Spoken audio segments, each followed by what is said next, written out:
अब क्या प्रसंग चल रहा है कि जैसे कई भक्तों को प्रेरणा दी जाती है कि भाई आप जोत बोलो हवन के लिए। देखो पुण्यात्मा, हमारे कई प्रकार के पाप हमने इकट्ठे कर रखे हैं। जैसे एक दास ने वाणी बोली थी भगवान की कि मानत ना मन मोरा साधो मानत ना मन मोरा रे, और बार बार मैं ये समझाऊं जग में जीवन थोड़ा रे। फिर क्या बताते हैं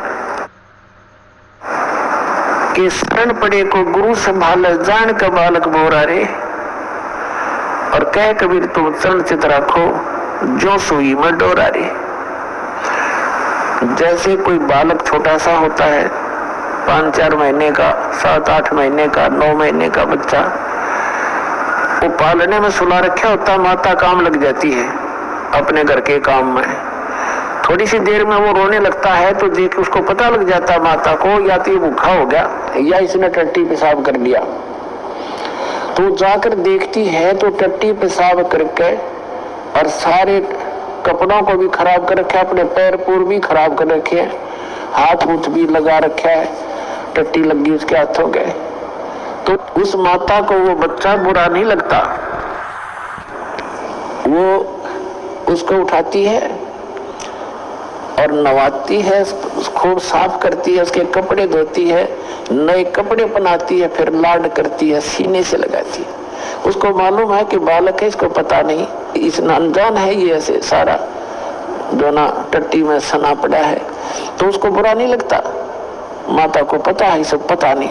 तो इसी प्रकार आप जब यहाँ आए हो, इस कलयुग में पहुंच चुके हो, आप इतने पाप कर्मों से सन गए हो और आपको पता नहीं कितने पाप कर लिए, जैसे उस बालक ने कर लिए, उसको पता नहीं तू ये क्या कर रहा है। तो ऐसे अबोध जानता है भगवान आपको, ये सत्कर्म मान ले। फिर परमात्मा कहते हैं कि शरण पड़े को गुरु संभाले और जान का बालक भोला रे।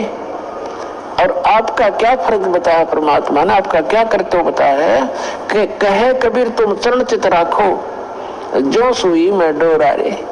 आप अपने गुरुदेव के प्रति इतना लगाव बना कर रखना अटूट, जैसे सुई के अंदर धागा डाल दिया जाता है और नीचे गांठ लगा दी जाए तो वो सुई के साथ लटकता ही रहता है। कहते हैं कह कबीर तुम चरण चित राखो, उस अपने गुरु जी के चरणों में ऐसे चित राखो जो सुई में डोरा रे, यानी अखंड लगाव बनाए रखना।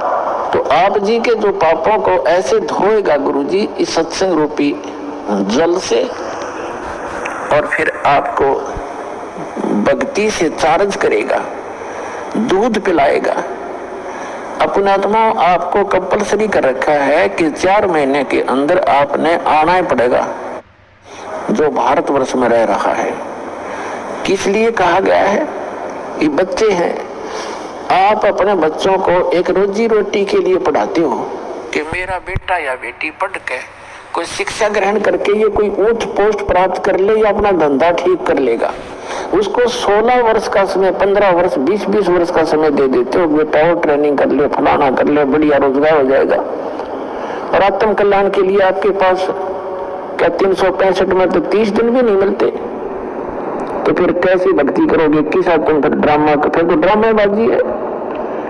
तो कहने का भाव ये है कि आप जी को इसलिए बुलाया जाता है कि यहाँ आने से आपको घना पुण्य मिलेगा, आपकी आत्मा को ऐसे परिपूर्ण कर दिया जाता है जैसे बच्चा छोटा सा गली में खेल रहा होता है, माता को पता है कि खेल में व्यस्त है और समय पर आहार इसको नहीं कराऊंगी तो ये दुर्बल हो जाएगा, बीमार भी हो सकता है, रोगी भी हो सकता है।